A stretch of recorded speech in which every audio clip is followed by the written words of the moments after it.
السلام علیکم دوستو، میں ہوں محمد نوشاد قاسمی تارپوری۔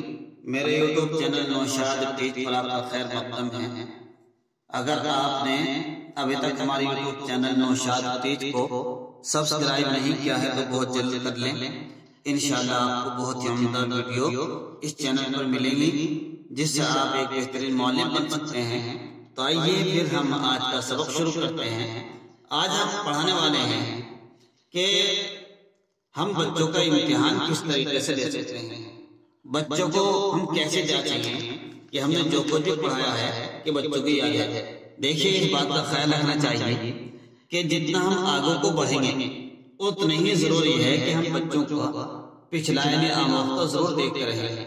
تو اس کے لیے ہم نے پیچھے مڑ کر نہ جائیں، زیادہ پیچھے ورق نہ دیکھیں، تو ہم نے یہاں پر ایک کچھ کالم بنائے، خالی جگہیں بھروا کر پڑھے ہوئے الفاظ بنوائیے۔ یہ لکھا ہوا ہے خالی جگہ بھروا کر پڑھے ہوئے الفاظ بنائیے۔ ہم نے لکھ دیا ہے بیچ میں اپنا پتا۔ تو بیچ میں اگر بچوں نے ان حرفوں کی نقل، املا سب کو صحیح کیا ہوگا تو بچوں کی سمجھ میں خود بخود آ جائے گا کہ اب پوچھ رہے ہیں اپنا پتا کا مطلب اپنا پتا بتا، تو آسانی سے ہم سب بتا سکتے ہیں۔ اسی طریقے سے دوسرا ہے اوڑا لکھا ہوا ہے، اس سے پہلے ڈیش ڈیش لگا دیا، کیا مطلب پردہ اڑا۔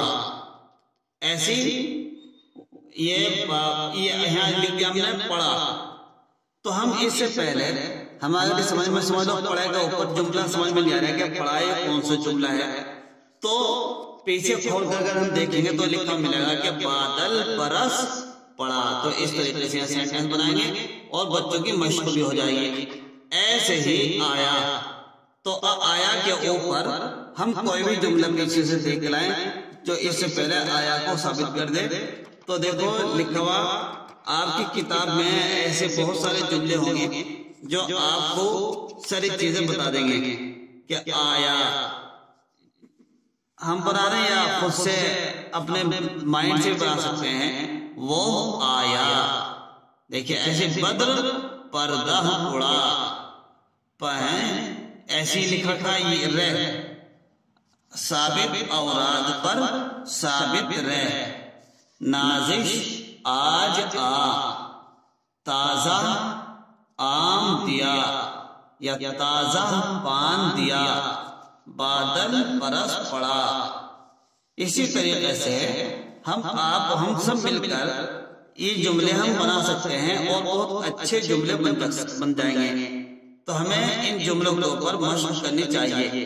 دیکھیے ایک جملہ لکھا ہوا ہے او دے، کیا مطلب اوراد، اوراد اوراد دوات دے، کچھ بنا دربان آ، دربان آ، بابر ترازو بنا۔ تو اس طریقے سے یا دوات دے، نب دے، بٹن بٹن لگا، بٹن دے، ہم کوئی سا بھی جملہ کسی طریقے سے بھی بنا سکتے ہیں۔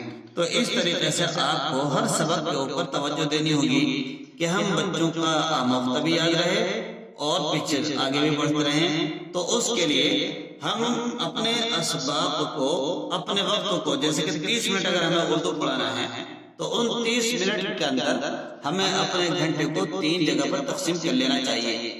نمبر 1 پر پہلے شروع کی 10 منٹ بچوں کا سبق سننے میں لگائیں اور تب تک استاد کا بھی چیک کرنے میں لگ جائے۔ دوسرے نمبر پر بچوں کو سبق پڑھایا جائے۔